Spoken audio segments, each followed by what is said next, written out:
चलो तो नमस्ते बच्चों। तो हम लोग पिछले क्लास में बाइनोमियल थ्योरम में रिमाइंडर प्रॉब्लम कर रहे थे, ठीक है ना। तो एक क्वेश्चन और देखते हैं रिमाइंडर प्रॉब्लम में, फिर आगे बढ़ते हैं, ठीक है ना।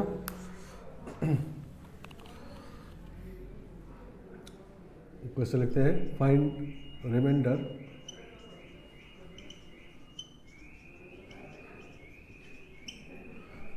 व्हेन 32 का पावर 32 का पावर 32, इसका पावर ये, इसका पावर ये है, इज डिवाइडेड बाय 7। सही ना। 32 का पावर 32 का पावर 32 को जब 7 से डिवाइड करेंगे तो रिमाइंडर कितना होगा।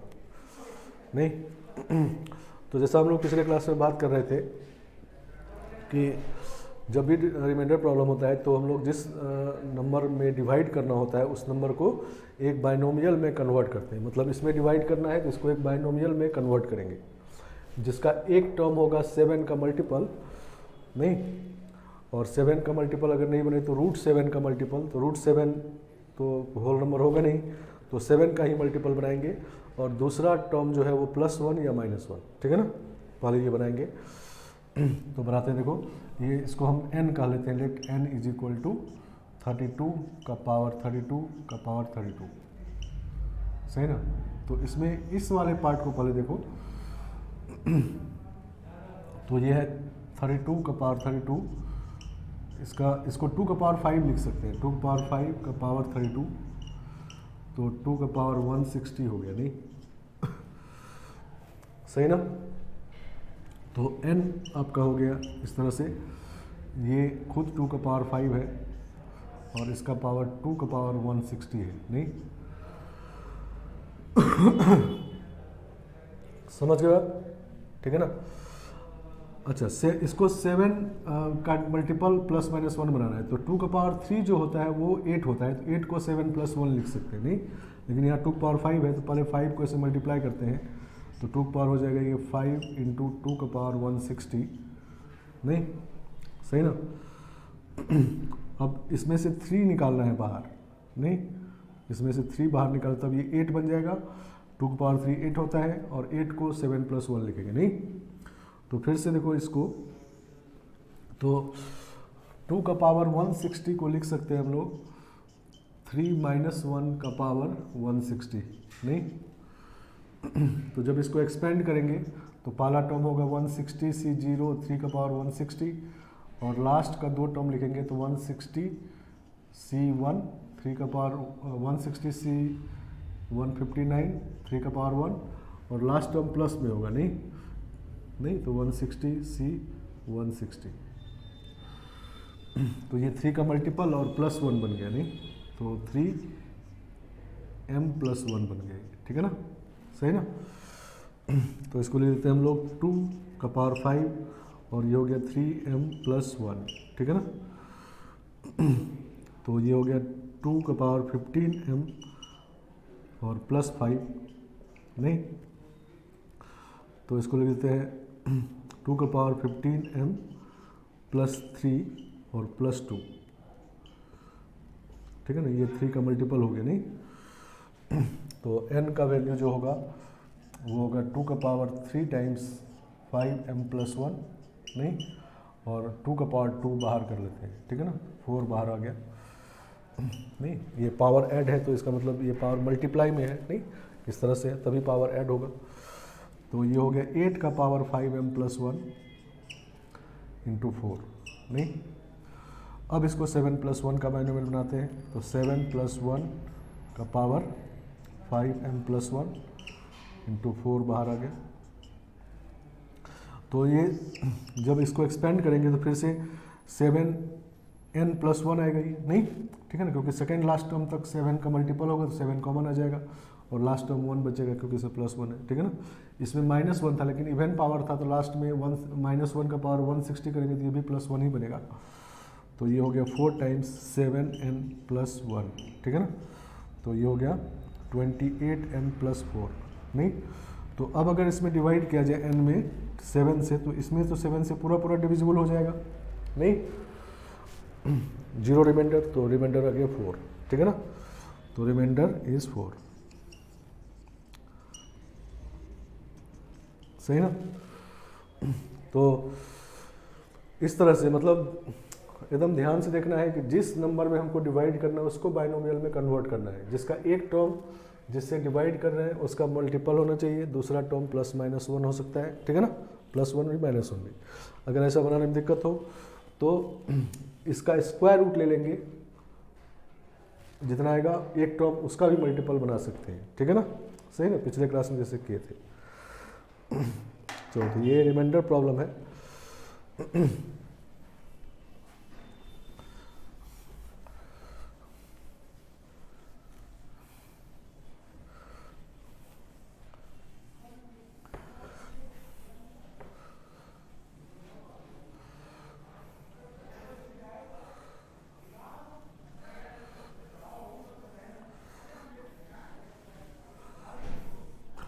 चलो आज हम लोग देखेंगे मल्टीनोमियल थ्योरम, ठीक है ना, मल्टीनोमियल थ्योरम।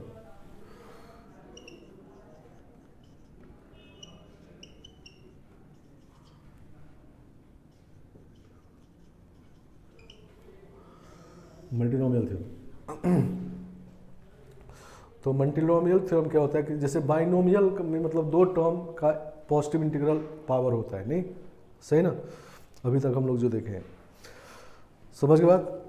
मल्टीनोमियल मतलब दो से ज़्यादा टर्म का कुछ पावर होगा, ठीक है ना। बाइनोमियल ट्राइनोमियल कहते हैं तो 3 टर्म, और मल्टीनोमियल एक साथ कर दिया गया, मतलब उसमें 3 टर्म भी हो सकता है, 4 टर्म भी हो सकता है, उसका पावर है, नहीं। जैसे मान लो ये लिखा हुआ है 1 + x - x³ का पावर 4, तो ये मल्टीनोमियल है, ठीक है ना। इसको ट्राइनोमियल भी कर सकते हैं, 3 टर्म है, नहीं, और मल्टीनोमियल भी कर सकते हैं। समझ गए बात। इसी तरह से अगर 4 टर्म भी हो जाए तो इसका नाम भी मल्टीनोमियल है, पावर मान लो 6 है, तो ये भी मल्टीनोमियल है, ठीक है ना। तो मल्टीनोमियल में अगर आपको x के किसी पावर कोफिशिएंट देखना हो तो एक तरीका होता है कि हम लोग बाइनोमियल यूज़ करें, और दूसरा तरीका है कि सीधा मल्टीनोमियल थ्योरम जो पढ़ेंगे उसको यूज़ करें, ठीक है ना, समझ गए बात। जैसे क्वेश्चन ये है, फाइंड कोफिशिएंट ऑफ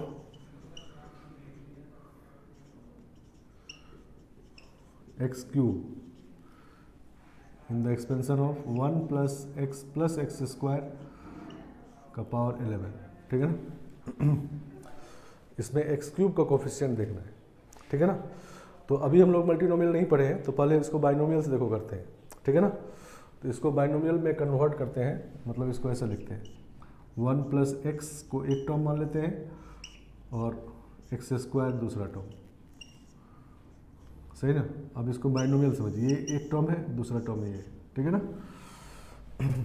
और इसको एक्सपेंड करते हैं, तो पहला टर्म होगा वो 11c0 1 + x का पावर 11, नहीं, दूसरा टर्म होगा और इसका पावर 0 होगा इसमें, ठीक है ना। दूसरा होगा 11c1 1 + x का पावर 10 और x² का पावर 1, नहीं, और तीसरा टर्म होगा 11c2 1 + x का पावर 9 और x² का पावर 2, नहीं, एंड सो इस तरह से इसका एक्सपेंशन होगा। हमको चाहिए इसमें x³ का कोफिशिएंट चाहिए, तो x³ इसमें तो मिलेगा नहीं, क्योंकि इसमें x पावर 0 से लेकर x पावर 11 तक सब मिलेगा, नहीं, तो बीच में x³ भी आएगा, तो इसमें x³ मिलेगा। इसमें x² ऑलरेडी बाहर है, तो x का पावर 1 इसमें देख लेंगे तो मल्टीप्लाई होकर x³ हो जाएगा, x पावर 1 इसमें मिलेगा नहीं, क्योंकि इसमें x पावर 0 से x पावर 10 तक मिलेगा, नहीं, बाइनोमियल में हम लोग जानते हैं। तो x³ यहाँ मिलेगा, यहाँ मिलेगा, लेकिन इसमें देखो ये x पावर 4 ऑलरेडी बाहर मल्टीप्लाई है, तो अब जो भी टर्म यहाँ x का पावर होगा उसमें x पावर 4 से और मल्टीप्लाई होके 4 ज़्यादा पावर हो जाएगा, नहीं, तो अब इसमें x³ नहीं मिलेगा, सही ना, समझ गए बात। इसके आगे वाले टर्म में नहीं मिलेगा क्योंकि और पावर इसका बढ़ता जाएगा, नहीं। मतलब जब बाहर में ही x का पावर 4 मल्टीप्लाई हो गया और इधर पावर है इसमें 0 से 9 पावर तक, नहीं, मान लो ऐसा है x² x9, तो अब इसमें कहीं एक्स क्यूब पूरे में नहीं मिलेगा, नहीं, क्योंकि जब ये एक्स पावर 4 बाहर ही मल्टीप्लाई हो गया तो अब इसमें -1 पावर वाला मल्टीप्लाई होकर एक्स क्यूब बनाएगा, तो -1 तो इसमें मिलेगा नहीं, ठीक है ना। तो इसका मतलब एक्स क्यूब हमको दो जगह मिल सकता है सिर्फ, एक तो पहले टर्म में और एक दूसरे टर्म में, इन सब जगह से हमको कोई मतलब नहीं है, ठीक है ना। तो अगर एक्स क्यूब कोफिशिएंट हमको इसमें निकालना है तो हम लोग इसमें निकाल लेंगे और इसमें निकाल लेंगे और दोनों को ऐड कर देंगे, नहीं क्योंकि ऐड किया हुआ है, ठीक है ना। तो इसमें निकालते हैं, तो coefficient of x cube in 1 + x का पावर 11, ठीक है ना, नहीं। तो इसमें एक्स क्यूब निकालना मतलब सेकेंड टर्म का पावर 3 है, नहीं, तो सेकेंड टर्म का जो पावर होता है वो c का सफिक्स होता है, नहीं, तो दिस इज 11c3 और 1 का पावर 8 और एक्स क्यूब, नहीं, तो एक्स क्यूब कोफिशिएंट यही हो गया 11c3, नहीं, तो दिस इज 11c3, ठीक है ना। इसमें आ गया, नहीं, इसमें आया, तो इसको इससे मल्टीप्लाई कर देंगे तो पूरे में आ जाएगा एक्स क्यूब कोफिशिएंट, नहीं। चलो अब इसमें निकालते हैं एक्स क्यूब कोफिशिएंट, तो coefficient of x cube in 1 + x का पावर 10 × x², नहीं, इस पूरे में एक्स क्यूब कोफिशिएंट निकालते हैं। तो x² तो ये बाहर मिल ही गया है, तो इसमें सिर्फ x पावर 1 देखेंगे, नहीं, तो इसका मतलब ये है coefficient of x power 1 in 1 + x का पावर 10, नहीं। अब चूंकि x पावर 1 देखना है तो सेकेंड टर्म का पावर 1 है, तो इसका मतलब c का सफिक्स 1 रहेगा, तो दिस इज 10c1, 1 का पावर 9, x का पावर 1, तो कोफिशिएंट हो गया ये वाला, ठीक है ना, 10c1 और ये तो 1 ही हो गया, ठीक है ना। तो इस वाले में एक्स क्यूब कोफिशिएंट हो गया 10c1, नहीं, तो इस पूरे में देखेंगे तो ये मल्टीप्लाई होकर लिखेगा, नहीं, तो हम लोग पूरे में देखते हैं, तो coefficient of x cube in 1 + x + x² का पावर 11, ठीक है ना, तो this is equal to 11c0 into इसमें एक्स क्यूब कोफिशिएंट निकाल चुके हम लोग 11c3 और प्लस, बीच में प्लस है तो प्लस, अब 11c1 और इसमें एक्स क्यूब कोफिशिएंट हम लोग निकाल चुके, ये वाला 10c1। तो इसको सॉल्व कर लेना है, तो ये 1 होता है 11c3 मतलब 11 × 10 × 9/3 × 2, ठीक है ना, और ये हो गया 11 × 10, तो 5 और 3 3 जा, ठीक है ना, तो 165 + 110 तो 275 हो गए, ठीक है ना, 275, क्लियर बात। तो इसमें एक्स क्यूब कोफिशिएंट 275 हो जाएगा। तो इसको हम लोग बाइनोमियल के हेल्प से सॉल्व किए, था मल्टीनोमियल नहीं, लेकिन हम लोग इसको बाइनोमियल में कन्वर्ट कर दिए और फिर बाइनोमियल एक्सपेंशन सॉल्व किए। तो अब मल्टीनोमियल थ्योरम पढ़ेंगे तो डायरेक्ट मल्टीनोमियल से भी कर सकते हैं, तो कभी कोई इजी होगा कभी कोई डिफिकल्ट होगा, नहीं। अगर मान लो यहीं पर बाइनोमियल सॉल्व करते और ज़्यादा टर्म में अगर एक्स क्यूब आ रहा होता तब सॉल्व करने में थोड़ा लंबा होता, नहीं, समझ गया। चलो एक और क्वेश्चन देखते हैं।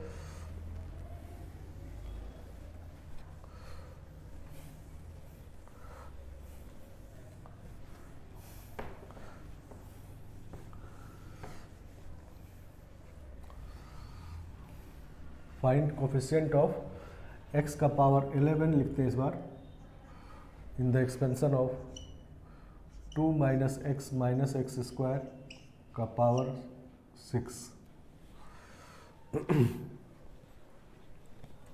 ठीक है ना।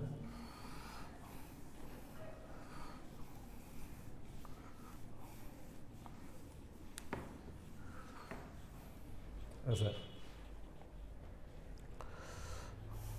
2 - x - x² का पावर 6, तो इसमें अगर पीछे वाले की तरह करेंगे तो इसको पहले बाइनोमियल में कन्वर्ट करेंगे इस तरह से 2 - x और -x², ठीक है ना, पावर 6। हमको x पावर 11 कोफिशिएंट चाहिए, तो पहला टर्म जो होगा वो होगा 6c0 2 - x का पावर 6, नहीं, सही ना। तो इसमें x पावर 11 नहीं मिलेगा क्योंकि हाईएस्ट पावर 6 तक मिलेगा नहीं। फिर 6c1 और 2 माइनस एक्स का पावर 5 होगा और माइनस एक्स स्क्वायर का पावर 1 होगा नहीं। तो इसमें भी 5 पावर मैक्सिमम ये है, 2 7 पावर मिलेगा मैक्सिमम नहीं, तो इसमें भी नहीं मिलेगा 11। तो 6c2 2 माइनस एक्स का पावर 4 और माइनस एक्स स्क्वायर का पावर 2, तो इसमें मैक्सिमम पावर 4 मिलेगा, ये 4 8 नहीं, मल्टीप्लाई पावर ऐड होगा तो 8 पावर मिलेगा, 11 इसमें भी नहीं मिलेगा। 6c3 2 माइनस एक्स का पावर 3 और माइनस एक्स स्क्वायर का पावर 3, तो इसमें हाईएस्ट पावर 3 मिलेगा, इसमें 6 मिलेगा नहीं, तो 6 + 3 9 मिलेगा नहीं, हमको 11 चाहिए तो अभी भी नहीं मिलेगा। फिर 6c4 2 माइनस एक्स का स्क्वायर और माइनस एक्स स्क्वायर का पावर 4 नहीं, सही ना। तो इसमें मैक्सिमम 2 मिलेगा, 10 मिलेगा नहीं। और 6c5 जब करेंगे 2 माइनस एक्स पावर 1 और माइनस एक्स स्क्वायर का पावर 5, तो ये इसमें 11 मिलेगा नहीं, सही ना। और जब 6c6 करेंगे तो 2 माइनस एक्स पावर 0 हो जाएगा और माइनस एक्स स्क्वायर का पावर 6 हो जाएगा, तो ये 12 पावर हो गया, तो इसमें तो नहीं मिलेगा, तो सिर्फ एक ही टर्म में मिलेगा ये नहीं, सही ना। समझ गए आप। तो x पावर 11 जब इसमें ढूंढेंगे तो सिर्फ ये वाला टर्म में मिलेगा नहीं, तो सिर्फ इसमें देखना ये सब में नहीं मिल रहा है तो कैंसिल हो गया। कैसे नहीं मिलना है क्लियर है, क्योंकि इसमें मैक्सिमम x पावर 6 तक ही मिलेगा। इस बाइनोमियल में मैक्सिमम 5 मिलेगा, लेकिन 2 मल्टीप्लाई है, 5 + 2 7 मैक्सिमम होगा पूरे में, ठीक है ना, उससे ज़्यादा पावर मिलना ही नहीं है, तो 11 तो मिलेगा ही नहीं, तो 11 सिर्फ इसमें मिलेगा, ठीक है ना। तो इसका मतलब ये हो गया कि कोफिशिएंट ऑफ x पावर 11 इन इस वाले में 6c5 मतलब 6 हो गया और माइनस का पावर 5 है तो -1 बाहर आ गया इन -6 और 2 minus x into x power 10 नहीं।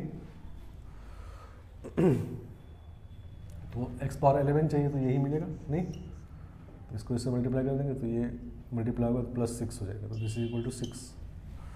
इसके साथ मल्टीप्लाई करेंगे तो 11 नहीं मिलेगा, 10 मिलेगा नहीं, सही ना। तो 6 इसका आंसर हो गया, एक ही टर्म में मिला है इसमें, ठीक है ना, लेकिन हर एक टर्म को एक्सपेंड करके देखना पड़ा नहीं, समझ गए बात। दूसरा तरीका देखो करने का, इसी क्वेश्चन को देखो ऐसा करते हैं।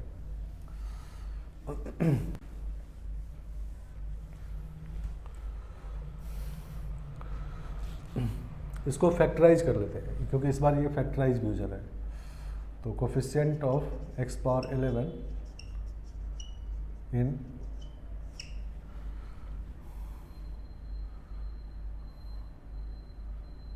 Two plus x 1 minus x,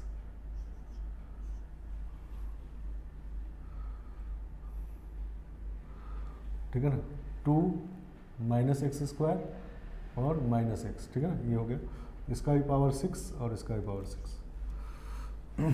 इसको फैक्टराइज कर दिए दो लीनियर फैक्टर में, मतलब इस बार दो बाइनोमियल का मल्टीप्लिकेशन हो गया नहीं, अभी हम लोग बहुत सारे बाइनोमियल का सम लिखे थे, ठीक है ना। चलो, तो इस बार फैक्टराइज हो रहा था तो फैक्टराइज कर लिए, दो बाइनोमियल बना लिए, ठीक है ना। और अब इसमें कोफिशिएंट निकालते हैं, ठीक है ना।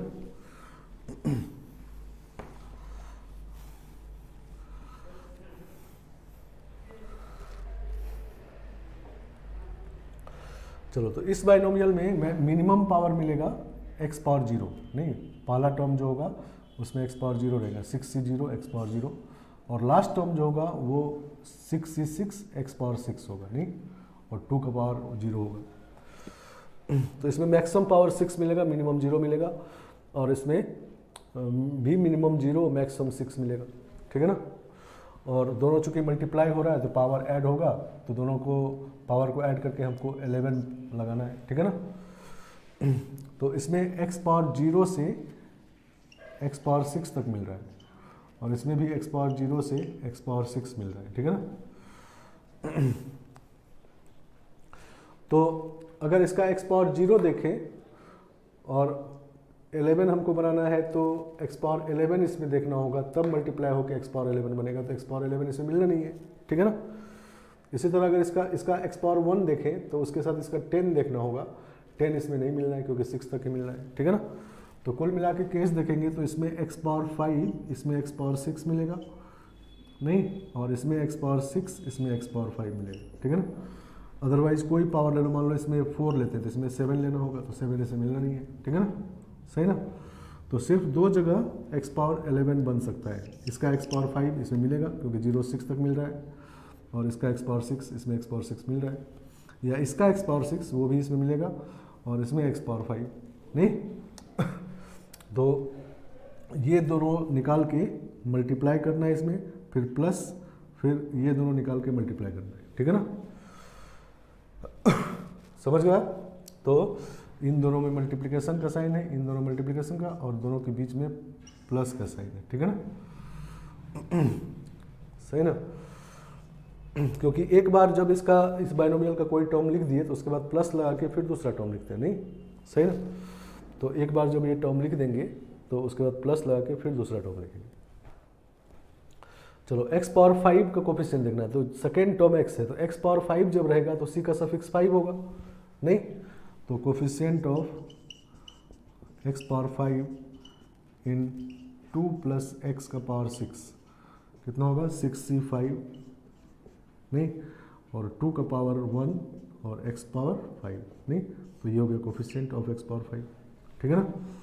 और कोफिशिएंट ऑफ x पावर 6 इन दूसरा वाला, इसमें x पावर 6 देखना है, तो 1 माइनस x पावर 6, तो सेकेंड टर्म का 6 पावर चाहिए नहीं, तो सेकेंड टर्म का 6 पावर, तो c का सफिक्स 6 होगा, तो 6c 6, 1 का पावर 0 और माइनस x पावर 6, तो ये तो प्लस ही x हो गया, ठीक है ना। तो x पावर 6 कोफिशिएंट ये हो गया। तो इन दोनों को जब मल्टीप्लाई कर देंगे तो x पावर 11 बन जाएगा नहीं, सही ना। तो इन दोनों को मल्टीप्लाई करेंगे, फिर अब ये देखेंगे कोफिशिएंट ऑफ x पावर 6 इन इसमें 2 प्लस x पावर 6, तो फिर से सेकेंड टर्म x पावर 6 चाहिए, तो c का सफिक्स 6 होगा, तो 6, 2 का पावर 0, x पावर 6, तो ये कोफिशिएंट हो गया x पावर 6 का। और coefficient of x power 5 in 1 minus x power 6, इसमें x पावर 5 देखना है, तो सेकेंड टर्म x है और x पावर 5 देखना है, तो c का सफिक्स 5 होगा और 1 का पावर 1 होगा और माइनस x पावर 5 होगा, तो इस बार ये निगेटिव में आ जाएगा नहीं, तो x पावर 5 का जब कोफिशिएंट लिखेंगे तो माइनस ऑफ दिस, सही ना। तो इन दोनों को जब मल्टीप्लाई करेंगे तो x पावर 11 मिलेगा, इन दोनों को जब मल्टीप्लाई करेंगे तो x पावर 11 मिलेगा, फिर ऐड करेंगे, ठीक है ना। तो लिखते हैं हम लोग कोफिशिएंट ऑफ x पावर 11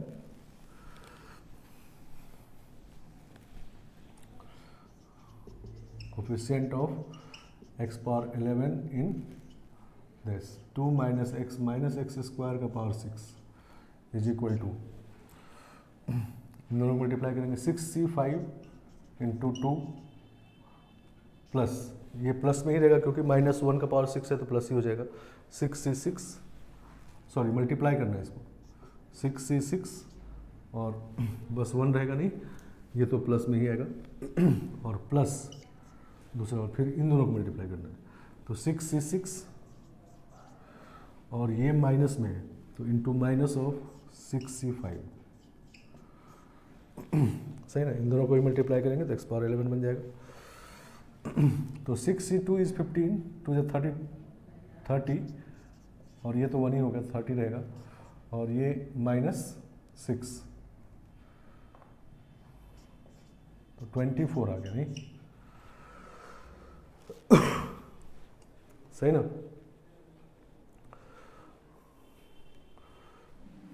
समझ गए। 6c5 है, सॉरी 6c5 है, 6c2 नहीं 6c5 है, तो 6c5 इज 6, 2 is 12 और माइनस 6 तो 6 आ गया, ठीक है ना, सही ना। तो इतना ही पहले भी निकला था, ठीक है ना। तो इस तरह से तो मल्टीनोमियल जब मिलता है तो उसको एक तरीके से करने का तरीका है कि बाइनोमियल में कन्वर्ट कर लीजिए, ठीक है ना। बाइनोमियल में दो तरीके से हम लोग कन्वर्ट किए। पिछले वाले क्वेश्चन में कन्वर्ट किए कि एक इन दोनों को इकट्ठा कर लिए, ठीक है ना, और इसको एक टर्म मान लिए और तब लिखे। इसमें ये फैक्टराइज हो रहा है तो दो बाइनोमियल का प्रोडक्ट के फॉर्म में कर लिए, नहीं तो दोनों पता रखेंगे। किसी क्वेश्चन में वो वाला यूज होगा जब फैक्टराइज नहीं हो रहा होगा, फैक्टराइज है तो ये वाला भी यूज़ कर सकते हैं, ठीक है ना, समझ गए बात। चलो अब मल्टीनोमियल थ्योरम क्या होता है और इसको देखो कैसे यूज़ करते हैं।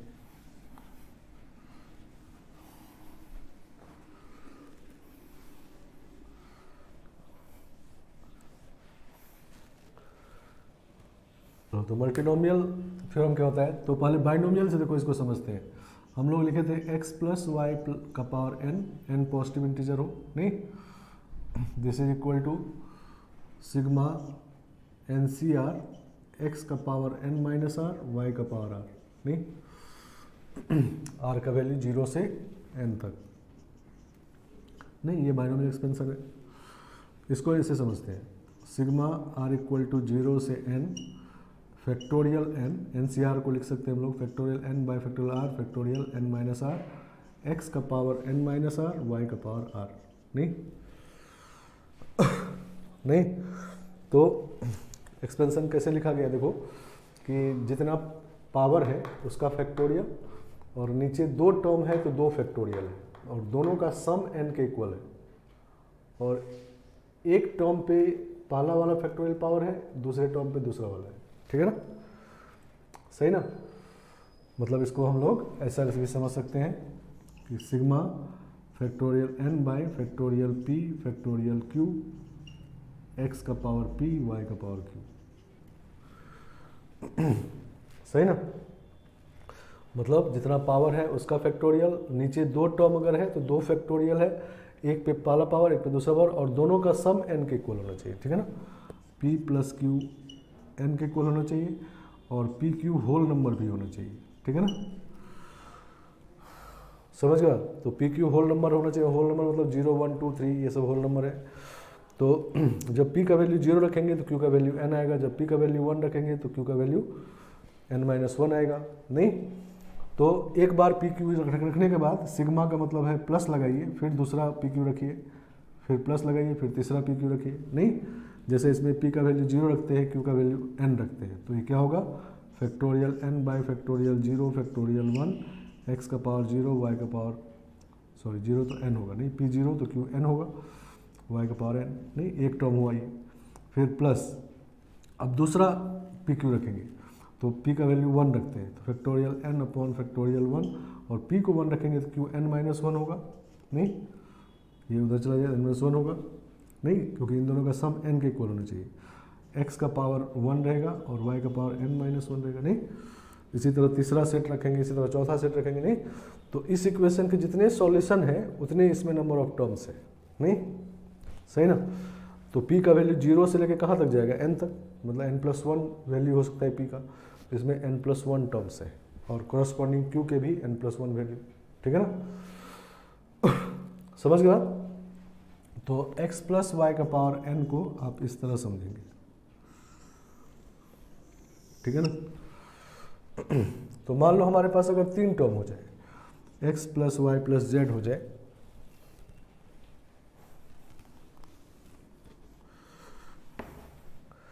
x plus Y plus z का पावर n, तो ये मल्टीनोमियल हो गया, नहीं, दो से ज़्यादा टर्म है तो इसको क्या लिखेंगे सिग्मा n फैक्टोरियल बाई तीन टर्म है तो तीन बार फैक्टोरियल q फैक्टोरियल r, नहीं, और एक पे p पावर, एक टर्म पे p पावर, दूसरे पे q पावर, तीसरे पे r पावर, नहीं, और p plus q plus r का वैल्यू n होना चाहिए, ठीक है ना, और p q r whole number होना चाहिए,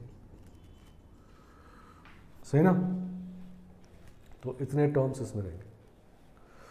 इसी तरह अगर चार टर्म हो जाए x plus Y plus Z plus डब्ल्यू का पावर n, तो इसमें रहेगा सिग्मा फैक्टोरियल n बाई, चार टर्म है तो चार फैक्टोरियल होगा p q r s, नहीं, और एक पे पावर p, दूसरे पे q, तीसरे पे r, चौथे पे s, ठीक है ना। और इस तरह से ये होगा कि p plus q plus r plus s सबका मिल के एन होना चाहिए और p q r s whole number होना चाहिए। सही ना? तो जितने तरह से ये एन का इसका सम एन हो सकता है होल नंबर रखते हुए उतने टर्म्स होंगे। और एक बार जब पी क्यू आर एस रख देंगे तो फिर प्लस लगाएंगे, फिर दूसरा set of P q r S रखेंगे, फिर तीसरा set of P q r S रखेंगे। नहीं तो ये सब अब मल्टीनोमियल एक्सपेंशन हो गए, ठीक है ना? अब जनरल लिख लेते हैं कि अगर मान लो आर टर्म्स हो गए यहाँ पर x1 plus x2 plus x3 up to xr r terms है और उसका पावर n है। नहीं तो इसको जब एक्सपेंड करना होगा तो क्या लिखेंगे? सिग्मा n फैक्टोरियल, न्यूमरेटर में पावर वाला फैक्टोरियल और डिनोमिनेटर में अब आर टर्म्स है तो आर बार फैक्टोरियल होगा, तो लिखते हैं p1 p2 p3 से pr तक। नहीं इसको हटा लेते हैं अब।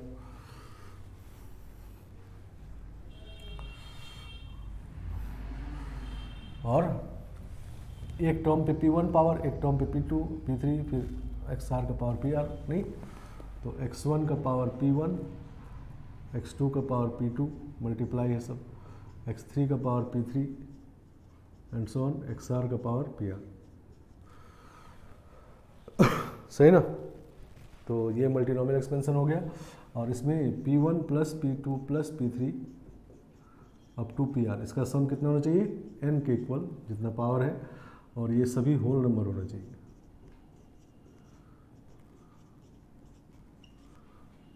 सही ना? तो मल्टीनोमियल एक्सपेंशन ये हो गया, ठीक है ना? तो अभी हम लोग इसी को यूज़ करेंगे क्वेश्चंस में। समझ गए? ये लिखना आना चाहिए, इसका वैल्यू ऐसा होता है और ये दोनों बात, ठीक है ना? आ गया समझ में? तो इसमें p1 p2 p3 whole number रखते हुए जितनी बार n आएगा उतने टर्म्स होंगे। नहीं एक बार एक set of p1 p2 pr रख दिए, फिर प्लस लगाएंगे, फिर दूसरा सेट रखेंगे, फिर तीसरा सेट रखेंगे और जितने तरह से ये ऐसा हो सकता है उतने टर्म्स इसमें होंगे, ठीक है ना? तो उसमें से आपको क्वेश्चन में जो मिलेगा, क्वेश्चन में जब यूज़ करना होगा इसको, तो उसमें से कुछ ही टर्म्स लिखने होंगे, 2-3 टर्म, ठीक है ना? तो उस 2-3 टर्म को निकाल लेना है।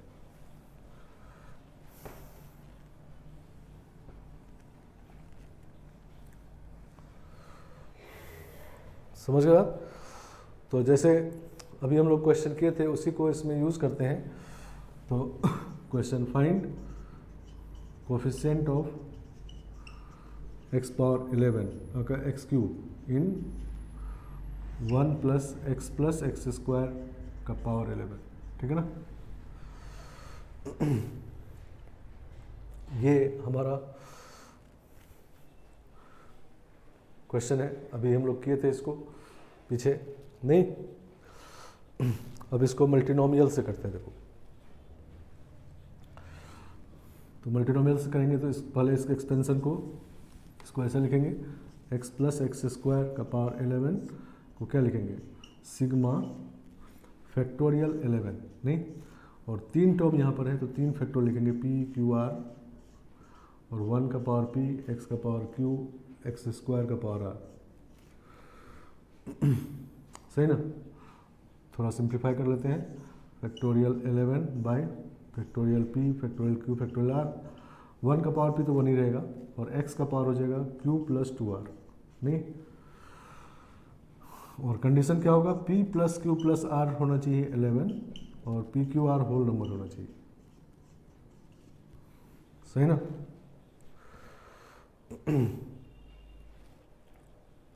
समझ गया? तो ये दोनों कंडीशन लगा दिए। नहीं और अब क्वेश्चन के हिसाब से कहा गया है कि हमको एक्स क्यूब चाहिए। नहीं तो इसका मतलब ये जो वैल्यू है क्यू प्लस 2r उसका वैल्यू 3 होना चाहिए। नहीं ठीक है ना? तो अकॉर्डिंग टू क्वेश्चन, ये क्वेश्चन का कंडीशन है, ये दोनों तो हमेशा लिखना है। According to question q plus 2r should be 3, ठीक है ना? एक्स क्यूब चाहिए। नहीं तो ये जितनी बार 3 होगा उतने टर्म्स हमको चाहिए, सारा टर्म्स नहीं चाहिए। ठीक है ना? चलो तो हमारे पास देखो दो इक्वेशन है और अननोन 3 है, पी क्यू आर। इक्वेशन 2 ही है, 3 इक्वेशन 3 अननोन होता तो निकल जाता। तो 3 अननोन है, 2 ही इक्वेशन है, लेकिन ये कंडीशन दिया हुआ है कि होल नंबर है। होल नंबर मतलब 0 1 2 3 ये सब है। तो पहले आर को पुट करते हैं। देखो आर का वैल्यू 0, होल नंबर 0 से स्टार्ट होता है तो 0 से पुट करते हैं। तो क्यू का वैल्यू होगा 3, तो क्यू होगा 3, और जब क्यू आर पुट कर दिए, क्यू आर आर 0 क्यू 3, तो पी होगा 8, नहीं तब 11 होगा, तो पी का वैल्यू हो गया 8, नहीं तो एक टर्म ये मिला, नहीं। आर का वैल्यू मान लो 1 पुट करते हैं, तो आर का वैल्यू 1 पुट करेंगे तो क्यू का वैल्यू 1 आ जाएगा, ठीक है ना। तो क्यू इक्वल टू 1, और 1 पुट करेंगे तो पी 9 आ जाएगा, ठीक है ना। और आर का वैल्यू जब 2 पुट करेंगे तो क्यू निगेटिव आ जाएगा, क्यू का वैल्यू -1 आ जाएगा, तो ये अब नहीं होगा, नहीं सही ना, क्योंकि p q r whole number है। तो ये कंडीशन एकदम पता रखना है, हमेशा माइंड रखना है। अब इसके बाद ऑब्वियसली नहीं होगा, क्योंकि आर का वैल्यू जब 3 पुट करेंगे तो और क्यू निगेटिव हो जाएगा, नहीं तो सिर्फ 2 टर्म मिला, नहीं मतलब हमको 2 टर्म ऐसा मिलेगा जिसमें एक्स क्यूब बनेगा, नहीं इस एक्सपेंशन में। तो एक set of P q are रखेंगे पहले और इसका वैल्यू निकाल लेंगे, ठीक है ना, फिर प्लस लगाएंगे, फिर दूसरा सेट रखेंगे, नहीं सही ना। तो इसको मान लेते हैं T1 फर्स्ट टर्म है और ये T2 है, ठीक है ना। तो T1 देखो कितना आएगा, इसे पुट करते हैं, फैक्टोरियल 11 बाई फैक्टोरियल P मतलब 8 फैक्टोरियल 3 फैक्टोरियल 0 x पावर 3, नहीं सही ना। तो इसको जब सॉल्व करेंगे, एक्स क्यूब कोफिशिएंट ही हो गया, नहीं तो कैंसिल करेंगे तो 11 10 9, ठीक है ना। और 3 2 जा, नहीं 3 3 जा 3 5 जा 165 आ गया, नहीं। और दूसरा T2 निकालते हैं ये वाला, ठीक है ना। तो फैक्टोरियल 11 बाई P है 9 Q है 1 R भी है 1 और एक्स क्यूब बनेगा, नहीं क्यू प्लस 2R करेंगे तो एक्स क्यूब बनेगा, क्योंकि उसी के हिसाब से निकाला गया है। तो एक्स क्यूब कोफिशिएंट ये भी है, नहीं तो ये जब कैंसिल करेंगे तो 11 इंटू 10 तो 110 आ गया, नहीं। तो अब जो ये T1 T2 है इसमें ऐड करना है, नहीं इन दोनों को ऐड करना है। क्यों? क्योंकि जब एक ये सिग्मा जो लगा हुआ है इसका मतलब क्या है कि एक बार जब पी क्यू आर रख दिए तो उसके बाद प्लस लगा के फिर दूसरी बार पी क्यू आर रखना है, फिर प्लस लगा के तीसरी बार रखना है। तो हम लोग 2 सेट ऑफ सॉल्यूशन निकाले, दोनों के बीच में प्लस होगा, तो कोफिशिएंट ऑफ एक्स क्यूब जब देखेंगे तो this is equal to 165 plus 110, तो दिस इज 275, ठीक है ना। आए बात समझ में? तो 275 आ गया, नहीं तो पहले भी हम लोग यही निकाले थे 275, तो उसमें भी 2 टर्म में आया था, इसमें भी 2 टर्म में आ गया, नहीं समझ के बाद। तो इस तरह से निकाल लेना है।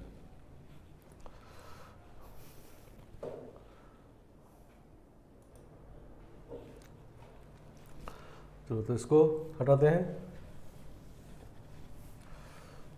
और नेक्स्ट क्वेश्चन देखो।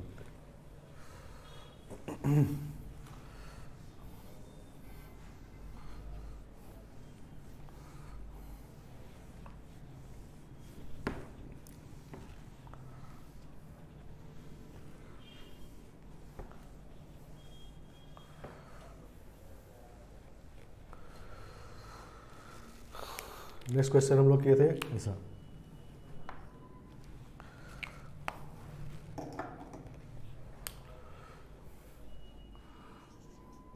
Find coefficient of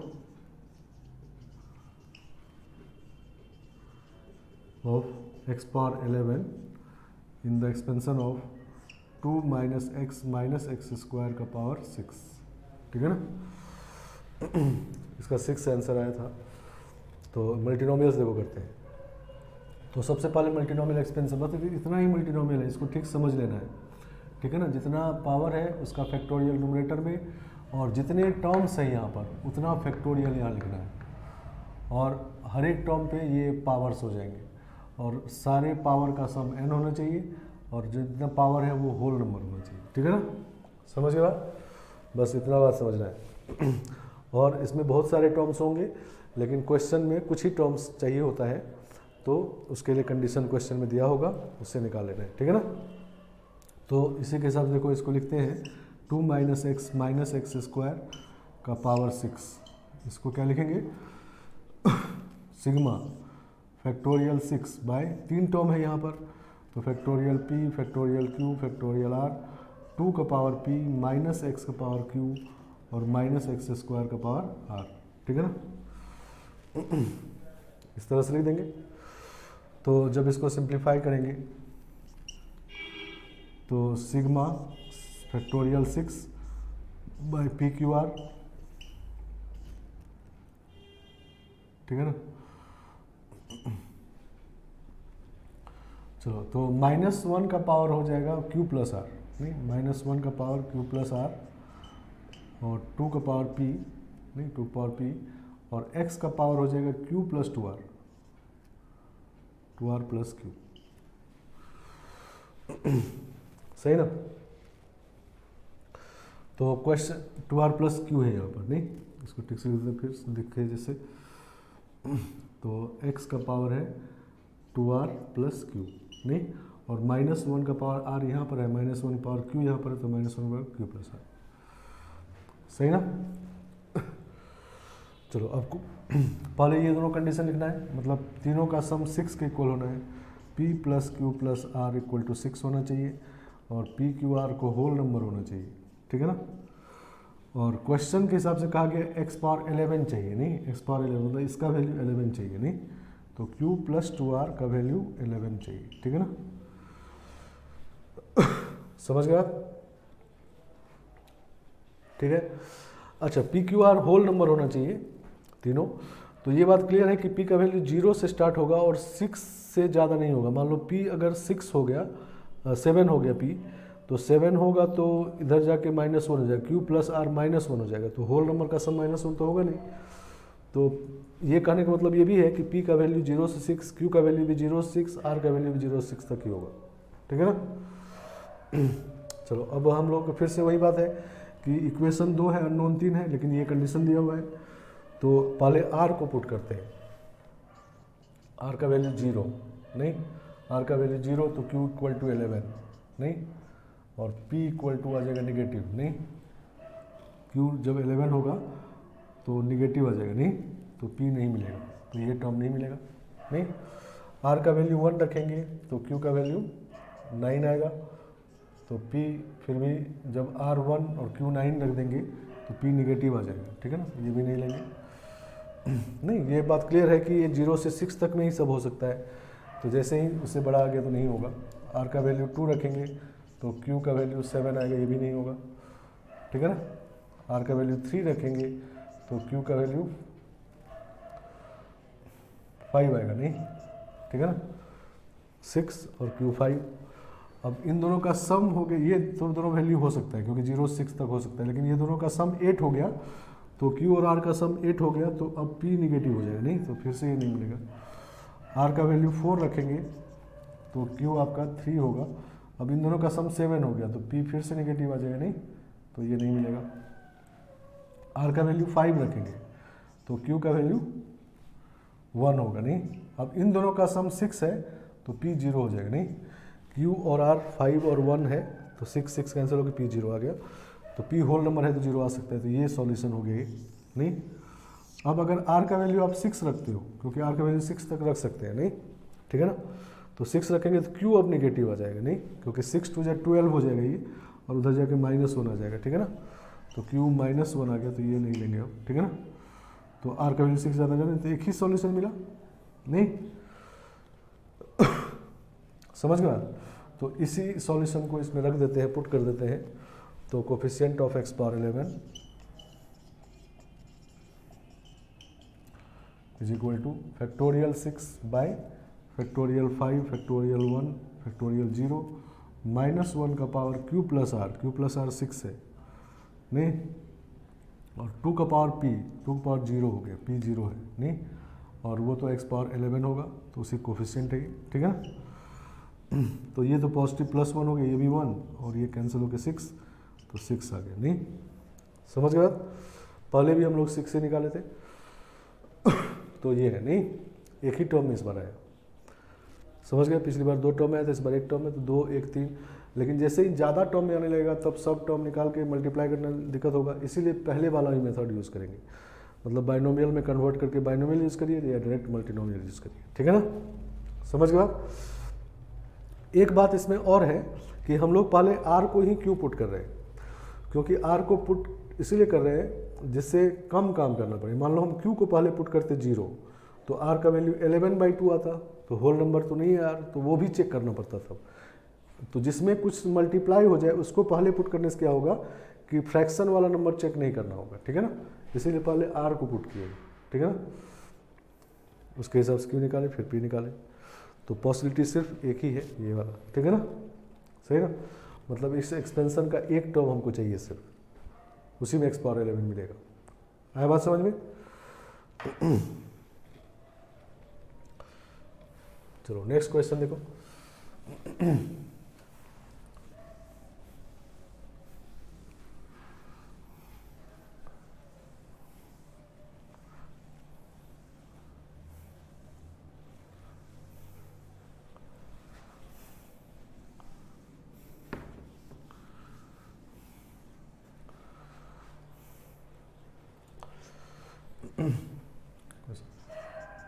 Find coefficient of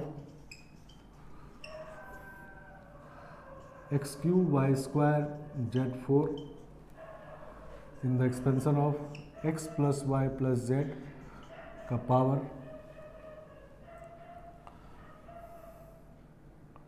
10, ठीक है ना। x cube Y square z power 4, ठीक है ना। इस एक्सपेंशन में इसका कोफिशिएंट निकाल रहे हैं, ठीक है ना।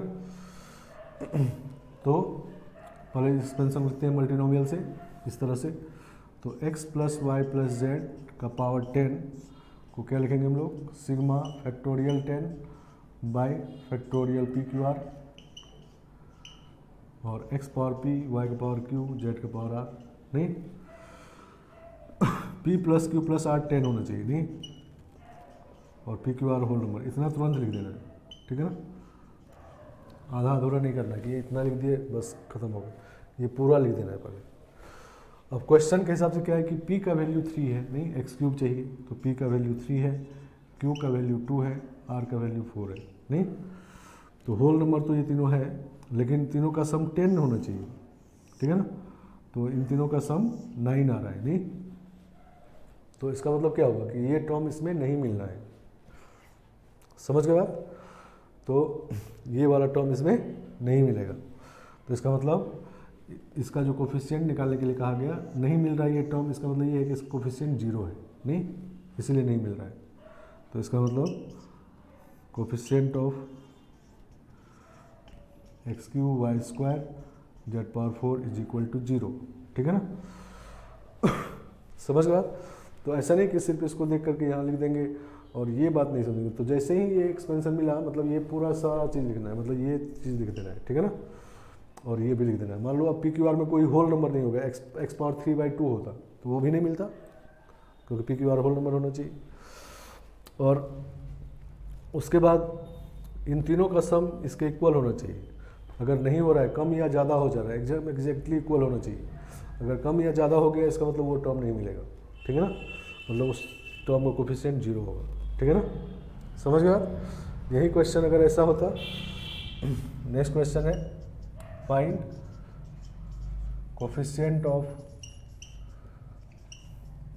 X cube Y square Z का power 4 in the expansion of X plus Y plus Z plus 2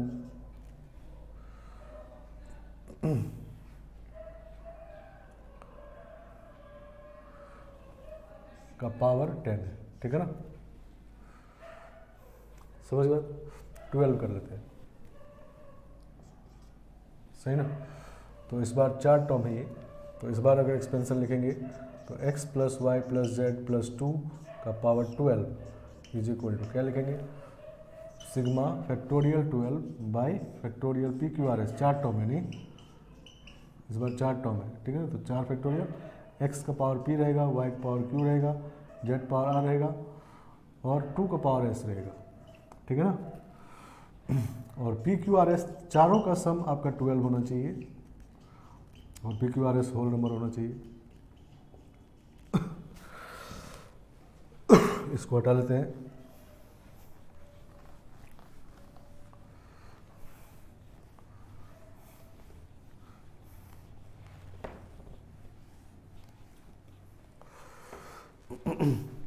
सही ना।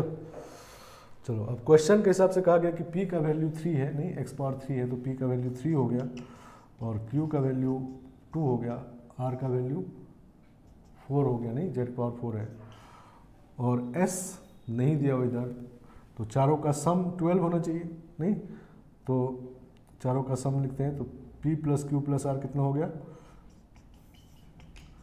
3 2 5 9 हो गया, नहीं तो 9 रख देंगे तो s आ जाएगा 3, नहीं s का वैल्यू 3 होगा, नहीं।